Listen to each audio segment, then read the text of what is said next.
I never believed in fate until the night it walked past me wearing a mask and carrying a gun. The emergency room had been quiet, the kind of quiet that makes every nurse nervous, because it never lasts. I was restocking gauze in the supply closet when the double doors burst open and chaos poured in. Two men, one half carrying the other, blood trailing behind them in dark droplets that caught the fluorescent light. The injured man was gasping, clutching his side, while his companion, broad-shouldered, face hidden behind a black mask, scanned the room like a predator searching for threats. I froze, my hand still on a box of bandages. Our eyes met for less than a second, but it felt like standing on a train track watching the headlight approach. Then Dr. Patterson rushed forward, barking orders, and the moment shattered. The masked man laid his companion on a gurney, stepped back, and vanished through the doors before security even arrived. In his wake, he left nothing but questions and the coppery scent of blood. Like and subscribe if you love these stories. And a tattoo. I'd seen it when his sleeve rode up as he turned, a circular emblem etched into his forearm, intricate and deliberate, thorns wrapped around a single rose, with letters I couldn't quite make out. Something about it sent ice down my spine, though I couldn't have said why. The police arrived within minutes. Two detectives in rumpled suits, asking questions I didn't know how to answer. Yes, I'd seen him. No, I couldn't describe his face, but the tattoo I could draw that from memory if they needed me to. The younger detective's expression changed when I mentioned it. He exchanged a glance with his partner that made my stomach drop. "Miss," the older one said carefully, "do you live alone?" The question felt like stepping off a ledge. They explained in careful, clinical terms that I'd witnessed something I shouldn't have. That the men who'd come through those doors weren't ordinary criminals. That organizations like theirs had long memories and longer reach, and witnesses had a habit of disappearing before they could testify. "We can offer you protection," the younger detective said, but his tone suggested it wouldn't be enough. That's when the older detective pulled out his phone. "There's someone else," he said. "Someone who can keep you safe better than we can. But it comes with conditions." I wanted to laugh. Conditions? As if my life hadn't just become conditional on the whims of violent strangers. "How long?" I asked. "Until the trial, maybe a few months." Months. The word echoed in my skull as they led me to a private office, where a man was waiting. He stood when I entered, and I noticed his suit, first charcoal gray, perfectly tailored, the kind that cost more than my monthly rent. Then his face, sharp cheekbones, dark hair swept back, eyes the color of smoke. He looked like he belonged in a boardroom or a luxury hotel, not a police station at 2 in the morning. "Miss Carter," he said, and his voice was smooth as expensive whiskey. "My name is Mr. Vale. I've been contracted to ensure your safety." There was something about the way he said contracted that made it sound like a business transaction. Like I was cargo to be secured, not a person to be protected. "What kind of security contractor works with the police?" I asked, too exhausted to be polite. A ghost of a smile crossed his face. "The kind you call when the usual methods aren't enough." The detective cleared his throat. "Miss Carter, Mr. Vale has extensive experience in high-risk protection scenarios. We've worked with his organization before. You'll be relocated to a secure location. Given everything you need, I have a job," I interrupted. "An apartment. A life." "Had," Vale corrected softly. "Past tense, I'm afraid. The moment you saw that tattoo, your old life became a liability." The bluntness should have angered me. Instead, it terrified me, because I could hear the truth in it. They gave me an hour to decide, which was generous considering I had no real choice. The detective spelled it out when Vale stepped outside to take a phone call. Without protection, I'd be dead within days. With police protection alone, maybe weeks. Vale was offering months, maybe survival. When I finally signed the contract, pages of legal language I barely skimmed, all promising confidentiality and compliance, Vale's expression didn't change.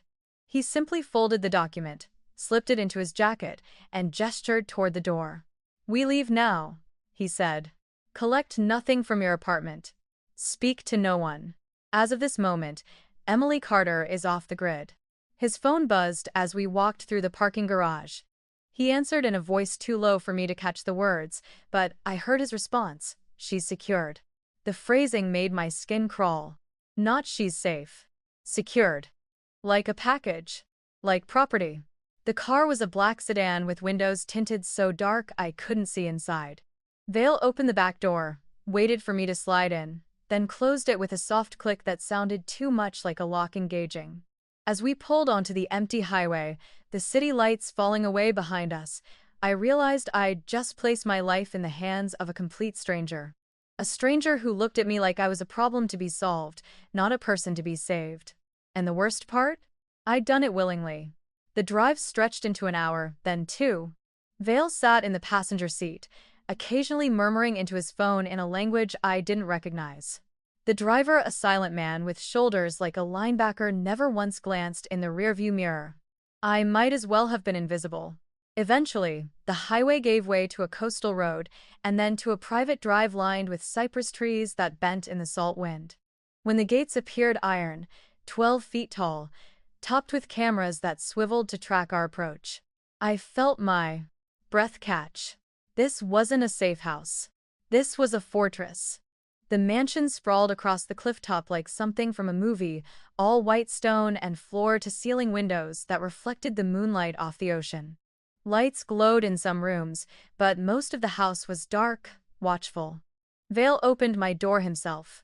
"Welcome," he said, though the word held no warmth. "This will be your home until the situation is resolved." Home. The word felt like a lie. Inside, the luxury was overwhelming: marble floors, crystal chandeliers, art that looked original and priceless. But I noticed other things too. The guards stationed at intervals, their jackets cut to hide shoulder holsters. The keypad locks on certain doors, the cameras tucked into corners, small and discreet but unmistakably present. A woman appeared, older, silver-haired, wearing a crisp uniform. "Mrs. Dalton will show you to your quarters," Vale said. "We'll discuss the arrangements in the morning." I wanted to ask questions, to demand explanations, but exhaustion had finally caught up with my adrenaline. I followed Mrs. Dalton up a sweeping staircase, down a hallway that smelled faintly of lavender, to a bedroom that was larger than my entire apartment. "There are clothes in the closet, all your size, Mrs. Dalton said quietly. "Bathrooms through there. If you need anything, press the button by the bed. Someone will come."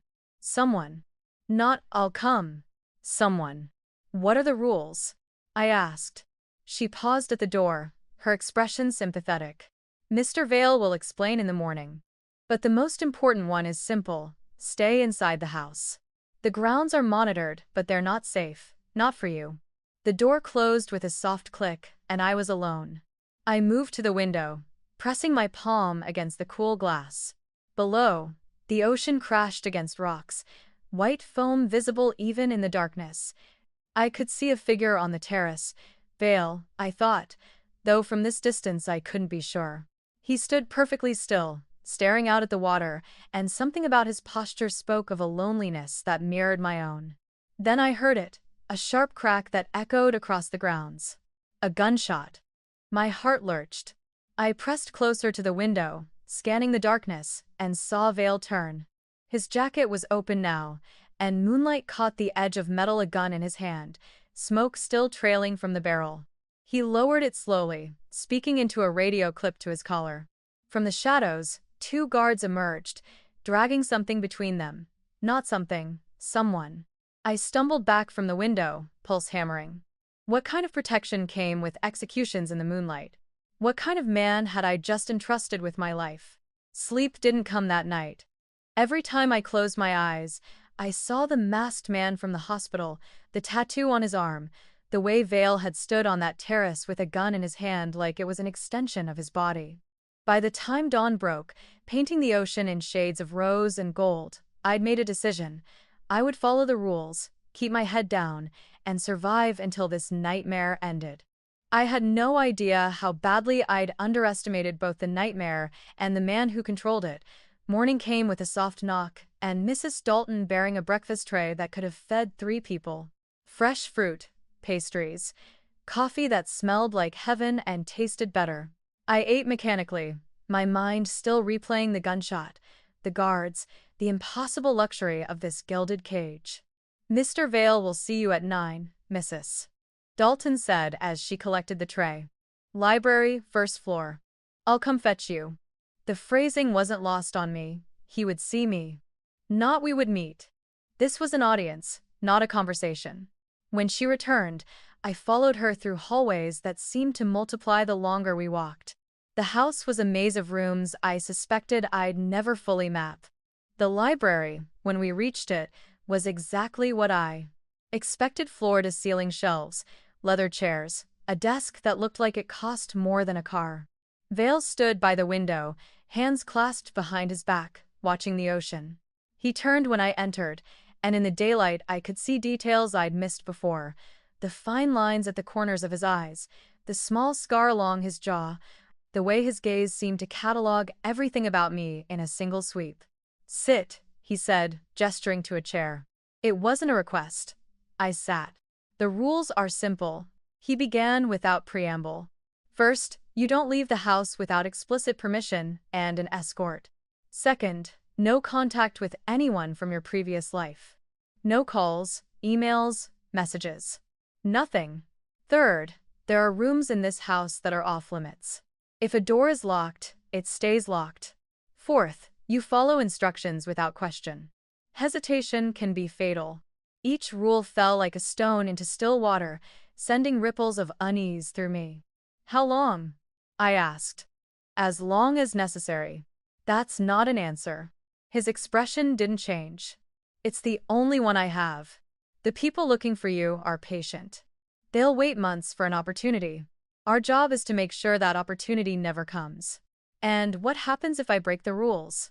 For the first time, something shifted in his eyes, not quite emotion, but a flicker of something darker. "Then you'll discover why I'm very good at my job, Miss Carter." The threat was implicit but unmistakable.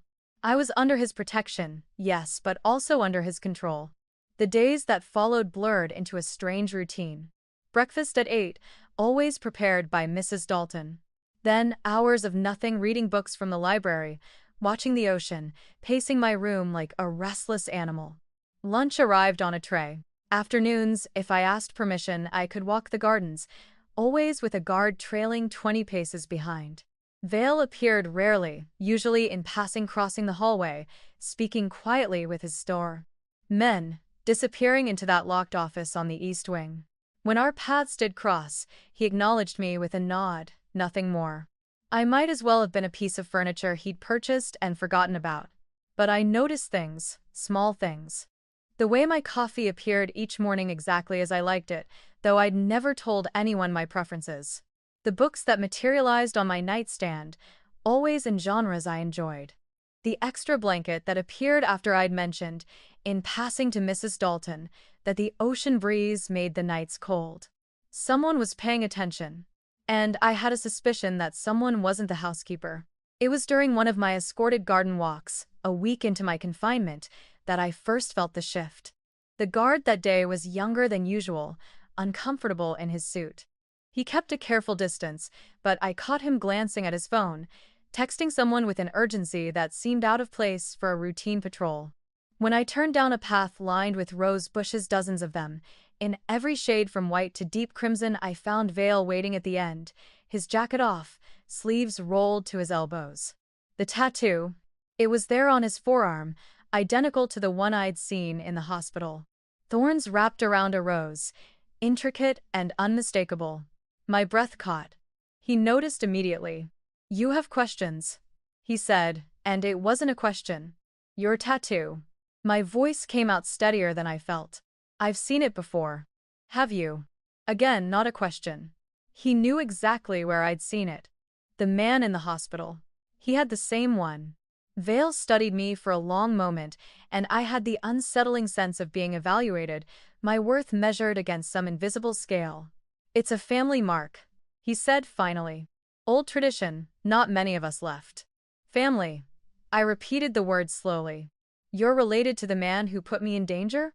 "I'm related to the man who saved your life by leaving you alive." His tone was flat, Matter of fact, not everyone in my family is as restrained. The implication hit me like cold water. You're part of this. The organization the police warned me about. I'm part of many things, Miss Carter. And right now, one of those things is the only reason you're still breathing. He reached into his pocket and pulled out a phone, sleek, black, unmarked. Take this. It has one number programmed. If anything happens, if you feel unsafe, you call it. Someone will come. I took the phone, our fingers brushing for just a moment. His hands were warm, surprisingly so, and I noticed scars across his knuckles that spoke of violence I couldn't imagine. Why? I asked. Why are you doing this? For the first time, his expression softened barely, just a slight relaxation around his eyes.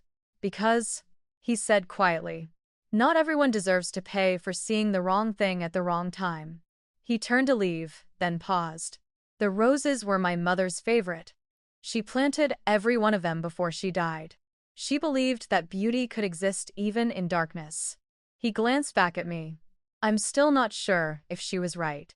Then he was gone, leaving me standing among the roses with more questions than answers, and a phone that felt like both a lifeline and a leash. That night, I couldn't sleep again. I kept turning over his words.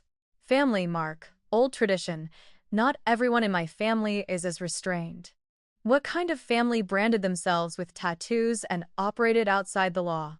What kind of man protected strangers while casually implying he'd killed his own relatives? At 2 a.m, restless and reckless, I slipped out of my room. The house was different at night, shadows deeper, sounds amplified. I moved through the hallways on silent feet, drawn by an impulse I couldn't name. When I reached the locked office on the east wing, I expected to find it sealed as always. The door was cracked open.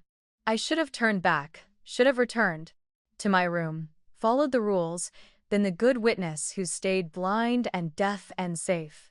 Instead, I pushed the door wider and stepped inside. The office was masculine and sparse, a heavy desk, leather chairs, filing cabinets with combination locks. But what caught my attention was the wall behind the desk, a massive corkboard covered in photographs, documents, maps, red string connected faces and locations in patterns I couldn't decipher. I moved closer, drawn despite my better judgment. Some faces I recognized from news reports, politicians, businessmen, people with power and influence. Others were strangers, but their photos had notes attached. Debts paid, contracts fulfilled, threats neutralized. Then I saw my own name. It was on a file folder, thick with papers.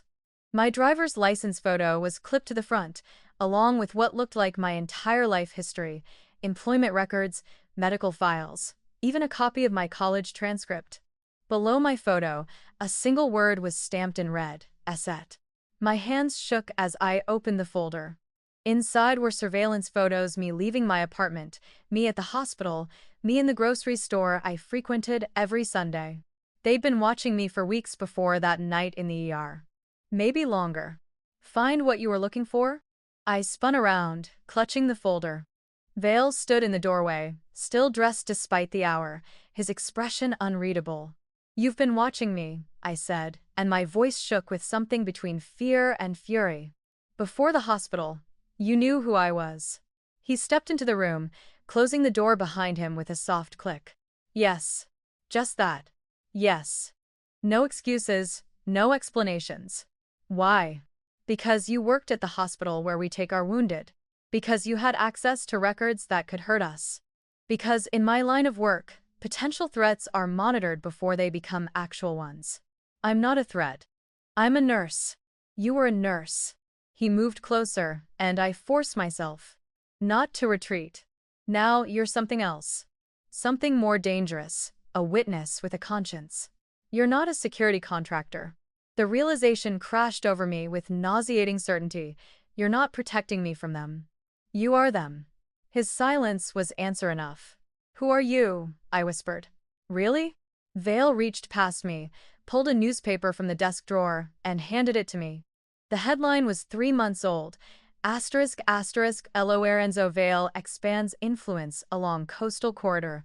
Authorities concerned. Asterisk asterisk. The photo showed him shaking hands with a city official, all expensive suits and political smiles. But the article beneath painted a different picture: allegations of racketeering, money laundering, connections to organized crime. Nothing proven, nothing stuck, but the implications were damning. Lorenzo Vale, I read aloud. They call you the Kingpin. Among other things. He took the paper back, folded it with precise movements. Some less flattering. You lied to me. I never claimed to be anything but what I am. You simply didn't ask the right questions. Because you made sure I wouldn't. My voice rose despite my fear. The police, the contract, this house, it's all theater. You're not protecting me. You're keeping me prisoner. There's a difference. His voice remained calm, but something hardened in his eyes. Prisoners can't leave because I won't let them. You can't leave because the moment you do, you're dead. I've had 3 attempts on this house in the past week alone. Every one of them was looking for you. The words hit like physical blows. Why do they want me dead? Because you saw something you shouldn't have. And because killing you sends a message to me that I can't protect what's mine. I'm not yours. In the eyes of everyone who matters, you are. The police gave you to me. My enemies see you as my responsibility. And whether you accept it or not, Miss Carter, your survival is now tied directly to my reputation. If you die, I look weak.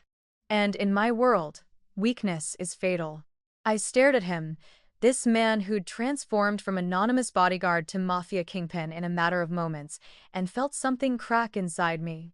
Not just fear, though that was there, but also a terrible understanding. He wasn't wrong. The moment I'd signed that contract, I'd become part of his world. A pawn, maybe, or a liability, but undeniably his. What happens now? I asked. Now. He moved to the window, gazed out at the dark ocean. Now you decide if you can live with the truth. Because that door you walked through can't be closed again. You know who I am. You know what I am. And that knowledge makes you more dangerous than ever to me, and to yourself. Sirens wailed in the distance, growing closer. Vale's expression tightened, and he pulled out his phone, listened to whoever was on the other end. East Perimeter, he said sharply. Lock it down. He looked at me, and for the first time I saw something almost like regret in his eyes. Get to your room. Lock the door. Don't open it for anyone but me or Mrs. Dalton. Do you understand? I nodded, too shaken to argue. As I fled down the hallway, his voice followed me.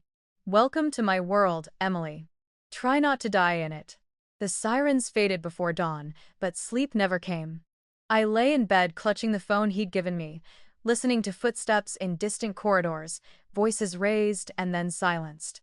Once I heard what might have been gunfire, but it was distant enough that I could pretend it was something else. When Mrs. Dalton arrived with breakfast, her usual calm was frayed at the edges. Stay in your room today, she said quietly. Please. What happened? Nothing you need to worry about, Mr. Vale has everything under control. But her hands shook as she set down the tray. I spent the day pacing, watching the ocean, trying to make sense of the impossible situation I'd found myself in. Lorenzo Vale, Kingpin, criminal, the kind of man my mother had warned me about in 100 different ways. And yet he'd protected me, hadn't he? Kept me safe when the police couldn't, when my own life had become forfeit to violence I'd never invited. Was it protection if it came with chains? Was it safety if I had to forfeit my freedom to survive? I thought about the roses in the garden, the way he'd spoken about his mother. Beauty in darkness. Was that what I was supposed to be? Some fragile flower preserved in his gilded cage? The thought made me sick. That evening, as sunset painted the ocean in shades of blood and gold, I heard the lock on my door disengage. Not Mrs. Dalton this time. Vale stood in the doorway, and in the dying light I could see new shadows under his eyes, a tension in his shoulders that spoke of sleepless hours and impossible choices. Walk with me, he said.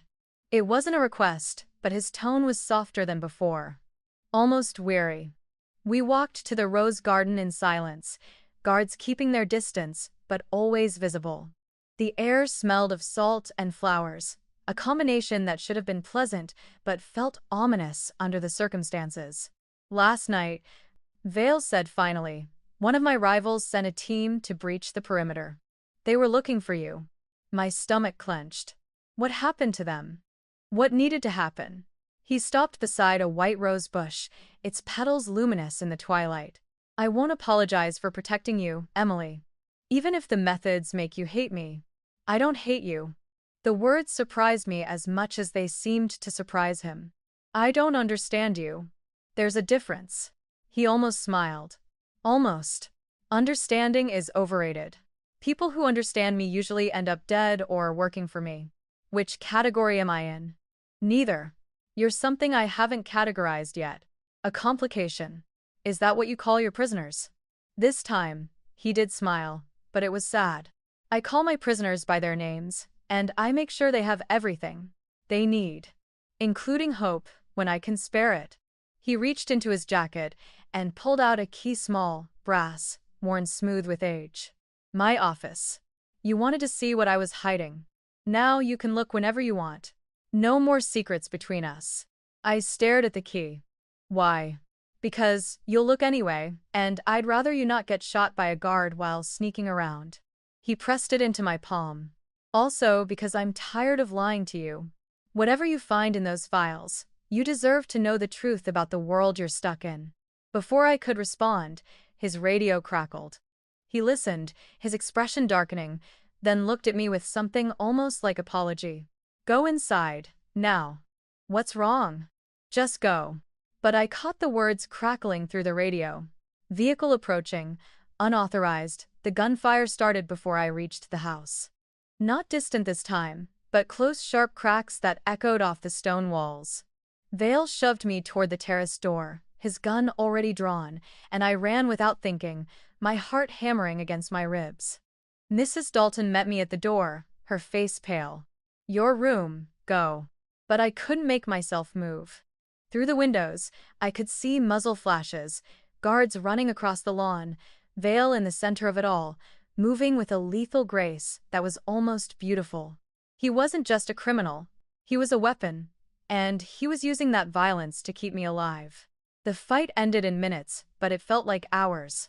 When silence finally fell, I watched Vale walk back across the lawn, holstering his gun, speaking into his radio with the same calm he'd used to offer me coffee. Guards dragged bodies away from the perimeter. I counted 3, before I forced myself to look away. He found me in the library an hour later, still shaking. Without a word, he poured 2 glasses of whiskey from the bar cart, handed me one, and sat across from me. Drink, he said. I did. It burned, but it steadied me. This is your life, I said. Violence and blood and bodies in the garden. Yes. How do you live with it? He was quiet for a long time, staring into his glass. I tell myself that the violence I do prevents worse violence. That the order I maintain, even through fear, is better than chaos. And some nights, I almost believe it. Do you believe it tonight? Tonight, he said softly, I just believe in keeping you alive. The philosophy can wait. He stood, set his glass down, and moved toward the door. Then he paused. The key I gave you. Use it. Read the files.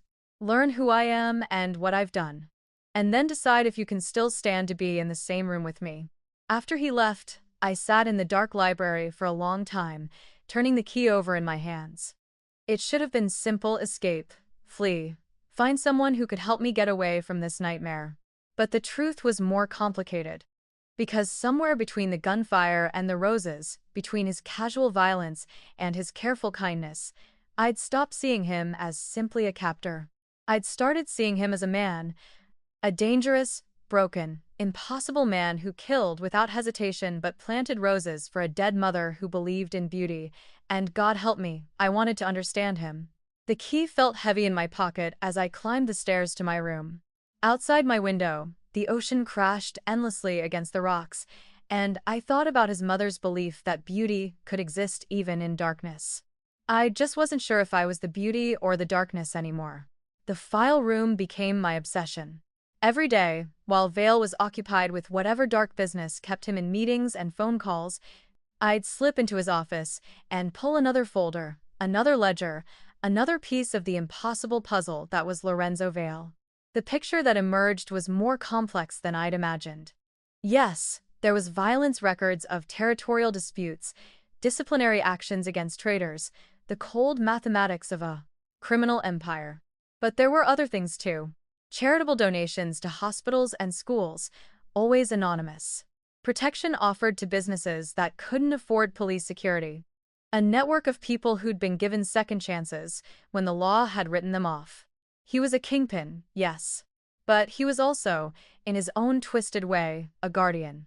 I found my own file again, read it more carefully. The surveillance had started 6 months before the incident. They'd been watching the hospital, not me specifically. I was just unlucky enough to be good at my job, to work nights when the wounded came in, to notice things I shouldn't. There were notes in Vale's handwriting, discretion verified. Loyalty to patients over protocol, possible ally if approached correctly. Ally, not prisoner, not victim, ally. The word haunted me. Mrs. Dalton found me in the office one afternoon, 3 weeks into my confinement. I'd expected her to be angry, but she just sighed and sat down in the chair across from the desk. "He doesn't let anyone in here," she said. "Not even me. The fact that he gave you the key." She shook her head. "I've worked for Mr. Vale for 12 years. I've never seen him trust anyone like this. It's not trust. It's strategy. He thinks if I understand him, I won't run." "And will you?" "Run?" I thought about the question honestly. About the world outside these walls, where people wanted me dead. About the life I'd lost, the job I'd loved, the friends who thought I'd simply disappeared. And about the man who stood between me and all of that violent, calculating, impossible, and somehow kind. "I don't know," I admitted.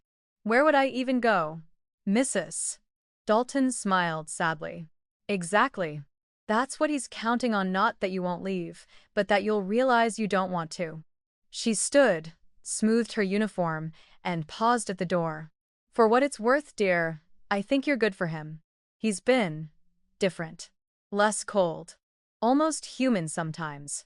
After she left, I returned to the files, but my heart wasn't in it anymore. I kept thinking about her words, almost human. What did it say about me that I found that appealing? That evening, I broke another rule. I asked to see Vale. He found me in the library, rain drumming against the windows, a fire crackling in the hearth. I'd been rehearsing what to say, but when he walked in hair damp, shirt sleeves rolled up, that ever-present exhaustion shadowing his eyes, all my prepared words evaporated. "Thank you," I said instead, "for keeping me alive." He looked genuinely surprised. "That's my job." "No, your job is to keep me silent. Keeping me alive is something else. Something you choose." He moved to the fireplace, warmed his hands against the heat. "I've made many choices in my life, Emily. Most of them violent, a few kind. I'm never sure which category will damn me faster. I read your files. All of them." His shoulders tensed, but he didn't turn around. And I don't understand you. But I think maybe your mother was right. About beauty in darkness." Finally, he looked at me, and the vulnerability in his expression was almost shocking. "You think I'm beautiful?" The question was light, almost teasing, but I heard the genuine curiosity beneath it. "I think you're terrifying and complicated, and probably going to get me killed, but yes. Sometimes, in certain lights, there's something beautiful about the way you try to protect broken things. Even when I break them further?" Even then. The moment stretched between us, fragile and dangerous. Then his phone buzzed, shattering it. He glanced at the screen, and whatever he saw there made his expression harden. "I have to go. Stay inside tonight. No garden walks, no wandering." "Why? What's happening?" "Nothing you need to worry about." The words were automatic, dismissive. "Stop doing that," I said, surprising both of us. "Stop treating me like I'm made of glass. I've seen your world. Read your files. I know what you are. You don't have to protect me from the truth anymore." He studied me for a long moment. "There's a meeting tonight. With someone who's been problematic. It might get loud. Loud, I repeated. You mean violent. I mean loud. And after it gets loud, will you come back? The question hung between us, heavier than I'd intended. His expression softened just slightly, just enough that I could see the man beneath the monster. Yes, he said quietly. I always come back. It was the first promise he'd made me that felt entirely true. He left and I returned to my room, but sleep was impossible. Every sound made me flinch: car doors closing, voices raised, the distant thud of something heavy hitting something solid. The house felt different tonight, charged with tension I could feel even through the walls. At midnight, I heard gunfire. Close. Too close. I grabbed the phone he'd given me, hands shaking, but before I could dial, my door burst open. Not Vale, not Mrs. Dalton. A man I'd never seen before, built like a wall, with cold eyes and a gun pointed directly at my chest. Come with me, he said. Quietly. No. He grabbed my arm, yanked me forward with bruising strength. Wasn't a request, sweetheart. You're leverage now. The Kingpin wants to keep his crown, he'll trade for you. Leverage. The word echoed everything I'd feared since arriving at this house. I was never safe, I was just useful. He dragged me down the hallway, past rooms I'd never entered, toward a back staircase I hadn't known existed. In the distance, I could hear chaos alarms, shouting, more gunfire. The meeting had gone wrong. Whatever Vale had expected tonight, this wasn't it. We burst out into the garden, rain soaking me instantly, and I realized how carefully I'd been kept from understanding the true scale of Vale's world. There were more guards than I'd ever seen, locked in combat with intruders who'd breached every defense. Blood mixed with rainwater on the flagstones. My captor shoved me toward a waiting van, and I saw two more men dragging Mrs. Dalton, her face pale but defiant.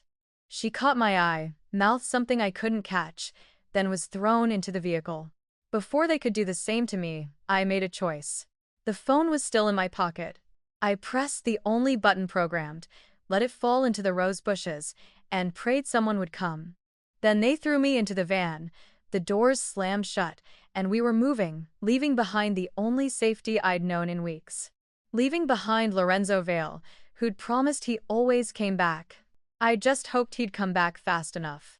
The van smelled of oil and fear. Mrs. Dalton sat across from me, her hands bound with zip ties, a bruise blooming on her cheekbone. Two men guarded us, guns across their laps, speaking in rapid Italian that I couldn't follow. Who are they? I whispered. Mrs. Dalton's voice was steady despite the circumstances. Moretti family, Mr. Vale's oldest rivals.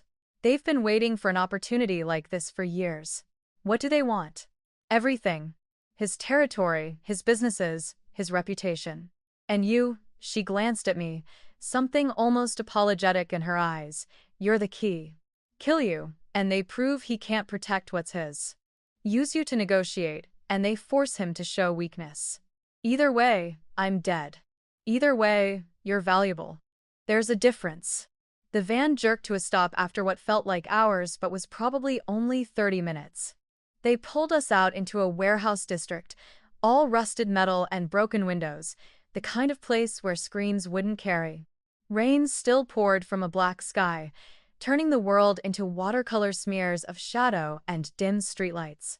Inside, the warehouse was cold and vast, boxes stacked against walls, a makeshift office area set up in one corner. They shoved us into chairs, didn't bother with more restraints.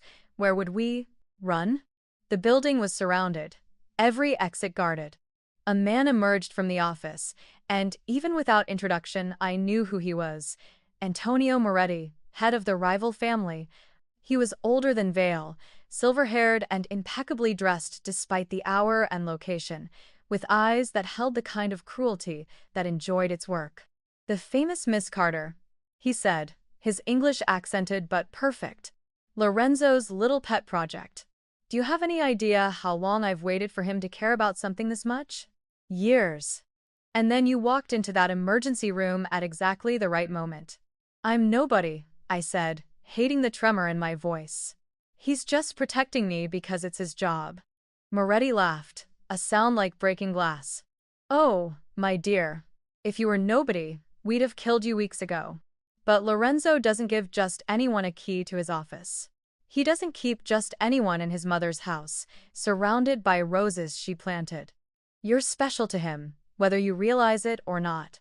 The words hit harder than I expected, because part of me had started to hope they were true. What do you want? Mrs. Dalton asked sharply. From her? Nothing yet. She's bait, nothing more. Moretti turned to one of his men. Call Lorenzo. Tell him we have his pretty little witness. Tell him if he wants her back, he comes alone, unarmed, to the docks at dawn. Then we'll discuss terms. The man left to make the call. Moretti settled into a chair across from us, pulled out a silver cigarette case, and lit one with deliberate leisure. I've known Lorenzo Vale since he was 16, Moretti said, almost conversationally. Did he tell you that? We grew up together, worked together, built this city's underworld together. Then his father died and left everything to Lorenzo instead of splitting it, and our partnership ended. So this is about inheritance, I said. Money. This is about respect. Moretti's voice went cold.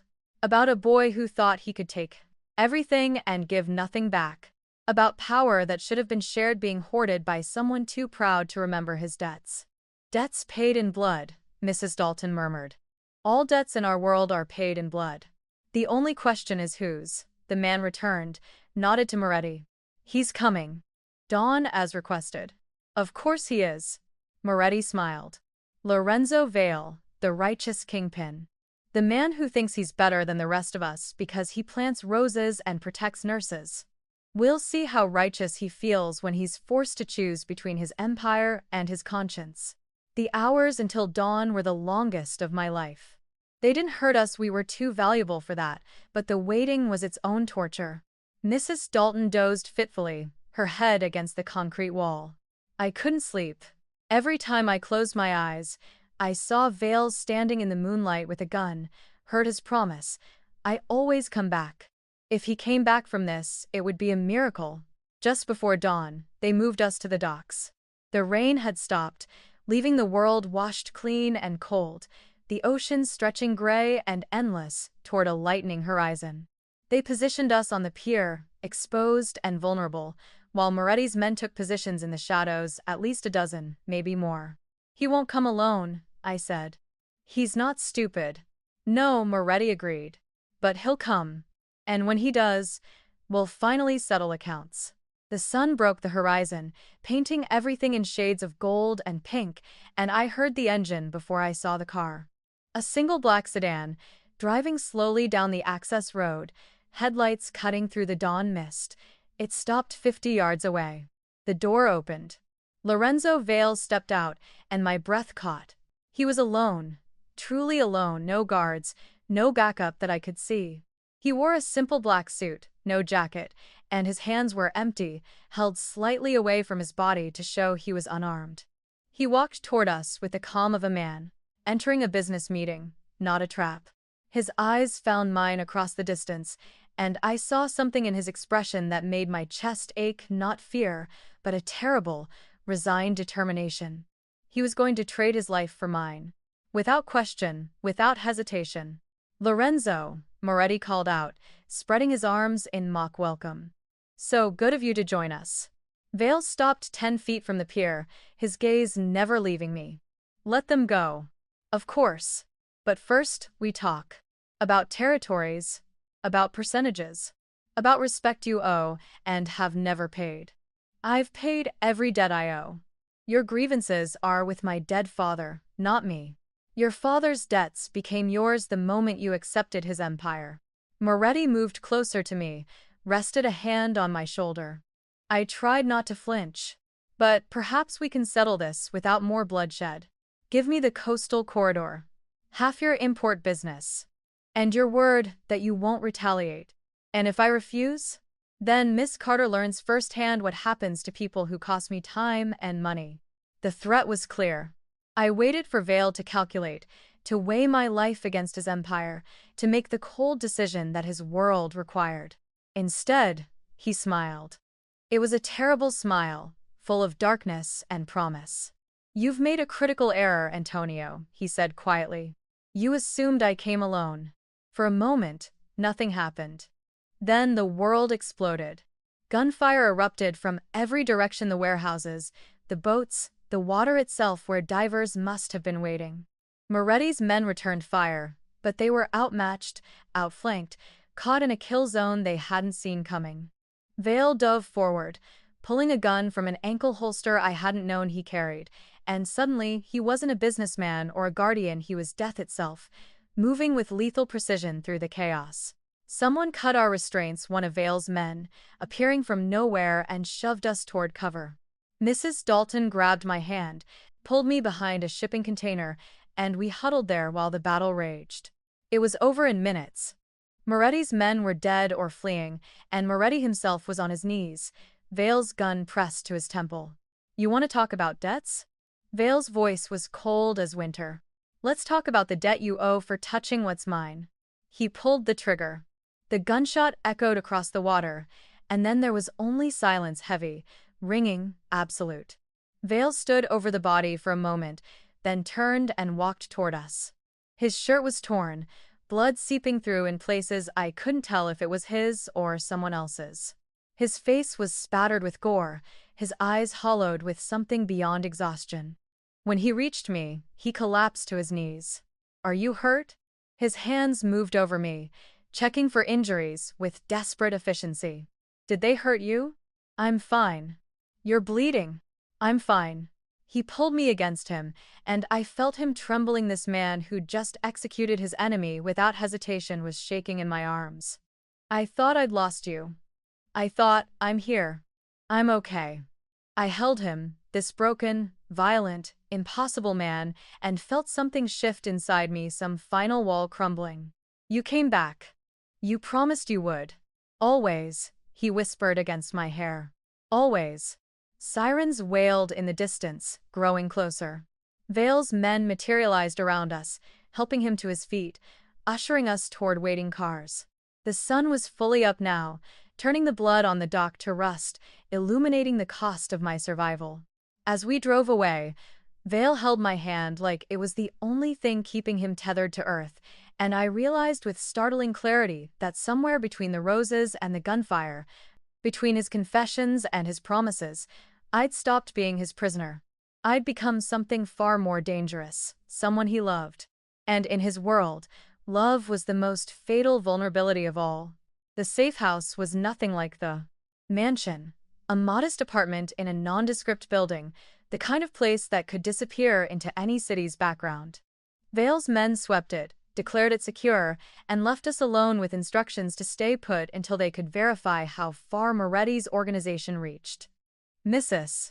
Dalton claimed the second bedroom, wisely giving us space. Vale stood at the window, watching the street below with the hypervigilance of someone who'd survived too many betrayals. You're hurt, I said again. Superficial. He didn't turn around. I've had worse. I found a first aid kit in the bathroom, brought it back, and stood in front of him until he had no choice but to acknowledge me. Silently, I started unbuttoning his ruined shirt, and he let me see the bulletproof vest beneath, the bruises already forming where bullets had hit but not penetrated, the gash along his ribs, where something sharp had caught him. I cleaned the wound with steady hands, feeling his eyes on my face. Why did you do it? I asked quietly. Risk everything for me? Because you're not everything. You're the only thing. His voice was rough with exhaustion and something deeper. The empire, the territory, the reputation, their armor. Protection, but you, Emily. You're the person I'm trying to protect. All of this, he gestured vaguely at the world beyond the window, is meaningless if I lose you in the process. I taped gauze over the wound, my hands gentle despite the emotions churning inside me. I saw you kill him, Moretti. Yes, I should be horrified. Are you? I looked up at him, this man who'd murdered someone in front of me to keep me safe, and searched my conscience for the revulsion that should be there. Found only a terrible understanding. No, I admitted. God help me, no. I'm relieved. I'm grateful. Does that make me as broken as you? His hand came up, cupped my cheek with a tenderness that contradicted everything I'd witnessed on those docks. It makes you a survivor. Nothing more, nothing less. What happens now? Now I finish what Moretti started. His organization is fractured. Without him they'll scatter or kneel, but either way, the threat to you ends. Then, he paused, and I saw uncertainty cross his face for the first time. Then you decide what kind of life you want. I can give you money, a new identity, a fresh start anywhere in the world. Or, or, or you stay. Knowing what I am. Choosing it anyway. The offer hung between us, heavy with implication. Stay meant accepting his world, his violence, his impossible morality. Stay meant becoming part of the empire, not its victim. Stay meant loving a man who killed as easily as he breathed. I need the truth, I said. All of it. No more protected ignorance. He nodded slowly. Ask. So, I did.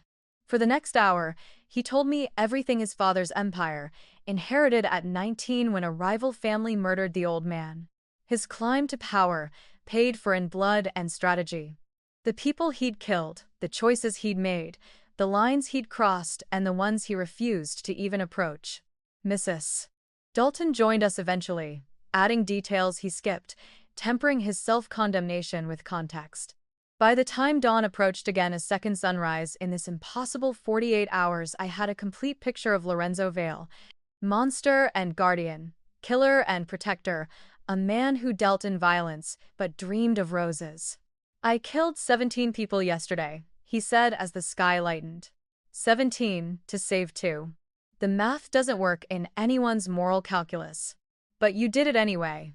I did it for you. I'd do it again.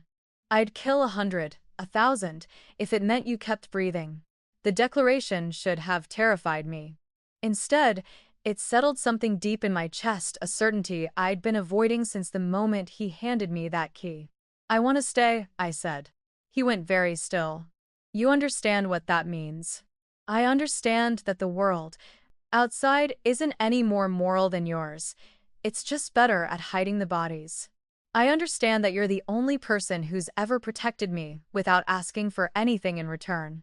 And I understand, I took his hand, felt the scars across his knuckles, that I'd rather be here, knowing the truth, than anywhere else living a lie. You'll be complicit. In everything I do. I already am. The moment you saved me, I became part of your world. I'm just choosing to acknowledge it. He pulled me against him, and I felt his heart hammering beneath my cheek. I don't deserve this, you. Probably not. But I'm not sure I deserve you either, so maybe we're even. He laughed a real laugh, startled and genuine. Then he kissed me, soft and careful, like I was something precious he was afraid to break. When we parted, his eyes held a vulnerability I'd never seen before. If you stay, he said quietly, I need you to understand something. The trial is still coming. You'll have to testify, and when you do, you can't protect me. Promise me, Emily. Whatever you feel, whatever we are to each other, promise you won't lie for me. But they'll arrest you. Maybe. Probably. But if you lie, you become everything I've tried to keep you from being. You become like me. And I won't let that happen. The selflessness of it stunned me. He was willing to go to prison to preserve my innocence, to take the fall so I could stay clean. What if? I said slowly. What if I could tell the truth without condemning you? Tell them about Moretti, about the attack, about self-defense and protection? What if the truth is more complicated than either of us thought? His expression shifted, hope warring with disbelief. You'd do that? Navigate that line for me. I'd do that for us. Because I don't want to lose you, either. The trial came 3 months later, after the dust had settled and investigators had pieced together what remained of Moretti's operation. The prosecutors wanted, Vale's head, wanted to finally pin something concrete on the man who'd evaded justice for so long. But the evidence was messy. Moretti's men had fired first. Vale had rescued civilian hostages, me and Mrs. Dalton. The violence, while extreme, could be framed as defensive. It wasn't clean, but it was ambiguous enough that a good lawyer could work with it. Vale's lawyer was exceptional. The courtroom was cold, formal, the judge stern and impatient. I took the stand in a simple navy dress, hands folded, and told my story. The abduction, the warehouse, the dawn at the docks. I told them about Moretti's threats, about the guns pointed at my head, about watching Lorenzo Vale risk everything to save two people who worked for him. I didn't lie. But I didn't tell them about the executions, about the casual violence that had preceded the rescue, about the empire Vale controlled from his mansion full of roses. I told them the truth they needed to hear, and left the darker truths in shadow, where they belonged. When the prosecutor asked me about Vale's character, I looked him in the eye. He saved my life. I said simply, more than once. He's complicated and dangerous, and he operates outside the law. But he's also the reason I'm alive to testify today. Make of that what you will. The jury deliberated for 2 days. In the end, they couldn't convict on the murders. Too much reasonable doubt, too much evidence of self-defense and protection of others. They got him on racketeering charges, smaller fish, enough for a sentence but not life, 3 years, with possibility of parole in 18 months. As they led him away, he caught my eye across the courtroom. No regret in his expression, no blame. Just a small smile, and a barely perceptible nod. We'd survived. Together, the months that followed were strange. I returned to nursing, took a position at a different hospital, slowly rebuilt the life I'd lost. But I visited him every week-long conversations through bulletproof glass, letters exchanged, a connection that deepened despite the barriers. His empire didn't crumble without him. Loyal lieutenants maintained his territory, honored his rules, waited for his return. And I found myself learning the business, not actively participating, but understanding it, becoming someone who could help navigate the complex world he'd ruled. Mrs.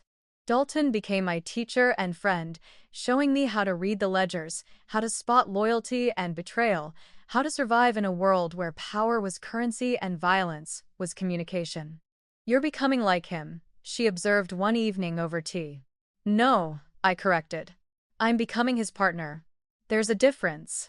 18 months later, they released him early for good behavior. I picked him up at the prison gates in the same black sedan that had brought me to the mansion that first night, a lifetime ago. He slid into the passenger seat, thinner and harder, but with the same smoke-gray eyes, and looked at me like he couldn't quite believe I was real. You came? He said. I promised I would. I always keep my promises. He smiled, the real smile, the one I'd seen so rarely. Where are we going? Home, I said. To the mansion. To the roses. The house had been maintained perfectly in his absence, Mrs. Dalton's doing, ensuring everything was ready for his return. We walked through the garden at sunset, his hand in mine, and stopped at the white rose bush where he'd first told me about his mother. She'd have liked you, he said quietly. She always believed people could be more than their circumstances. That beauty could exist in darkness. Was she right? He turned to me, and in his eyes I saw everything we'd survived: the violence, the danger, the impossible choices. And beneath it all, something that looked remarkably like peace. Yes, he said. She was right, you're the proof. He pulled a small box from his pocket, and my breath caught. Inside was a ring, simple, elegant, with a single stone that caught the dying light. I'm a criminal, he said. I've killed people. I'll probably die violently. I can't offer you a normal life or a safe future. But I can offer you honesty and protection and roses. If that's enough, it's enough, I said, and kissed him before he could finish the proposal. We married in the garden, small ceremony. Just Mrs. Dalton and a few trusted friends. No white dress, no church, no pretense that this was a traditional union. It was something else entirely, a partnership forged in fire, two broken people choosing each other despite the odds. As the sun set and the ocean crashed below, I stood in my husband's arms and thought about the girl I'd been 18 months ago, naive, frightened, caught in circumstances beyond her control. She was gone. In her place stood someone harder, wiser, complicit in darkness, but still reaching for light. Regrets? Lorenzo asked softly. I thought about it honestly, about the violence I'd witnessed, the compromises I'd made, the innocence I'd lost, about the life I could have had if I'd never seen that tattoo in the hospital. No, I said finally. No regrets. Just choices, and consequences, and love. Love, he repeated, like the word was foreign. Yes. That too. We stayed in the garden until the stars came out, talking about the future careful expansion of legitimate businesses, slow distancing from the violence that had defined his past, building something better from the wreckage we'd both survived. It wouldn't be easy. His world didn't allow for clean exits or simple redemptions. There would be threats, challenges, people who wanted what he had or revenge for what he'd done. But there would also be roses and mornings by the ocean, and nights when the darkness felt a little less heavy because we faced it together. Beauty in darkness. His mother's belief, now ours. Years later, when people asked how we met, I'd smile and say, he was my bodyguard. Let them imagine whatever romance they wanted. The truth was too complicated, too dark, too true for casual conversation. The truth was that I'd witnessed something I shouldn't have, made a deal I didn't understand, and fell in love with a man who protected me by any means necessary. The truth was that sometimes safety comes with a price, and sometimes that price is worth paying. The truth was that Lorenzo Vale, Kingpin and killer, planted roses in his mother's memory and saved a witness because he believed in beauty existing in darkness. And I, who'd once been a simple girl with a simple life, learned to see the beauty too. Now, standing on the cliff edge in the place where I'd once been a prisoner and become a partner, I watched the tide come in and thought about choices. About the narrow line between right and wrong, between protection and possession, between love and obsession. I'd walked that line every day since signing Vale's contract. Some days I stumbled. Some days I fell. But every day, I chose to keep walking, because the alternative, a life without him, without this complicated, dangerous, impossible love, felt like no life at all. The note was still in my pocket, the one I'd found in the rose stem the day after the trial. Still watching over you, his promise, kept across distance and barriers and time. A voice called from the house, Lorenzo, home from a meeting, probably wondering where I'd wandered off to. I tucked the note away, touched the ring on my finger, and walked back toward the light spilling from the mansion windows. Behind me, the ocean roared its endless song. Ahead, a man waited who'd burned the world to keep me safe. I'd been a witness, then a prisoner, then a partner. Now I was simply Emily Vale, married to darkness, learning to bloom in shadow. And if that made me complicit, dangerous, forever changed, so be it. Some prices are worth paying. Some choices, once made, define everything that follows. I chose Lorenzo Vale. I chose his world. I chose love over safety, truth over innocence, beauty over purity. And I'd make the same choice again, every time. That's the price of protection. That's the cost of love in darkness. That's the truth about the simple girl who took a protection deal and discovered she was never simple at all. She was strong enough to survive, brave enough to choose, and complicated enough to love a monster who planted roses. The tide crashed below. The roses bloomed around me. And somewhere in that mansion of glass and secrets, a kingpin waited for his queen to come home. I walked toward him without hesitation, without regret, carrying the weight of every choice we'd made and every consequence we'd faced together. This was my life now. Our life. And God help anyone who tried to take it from us.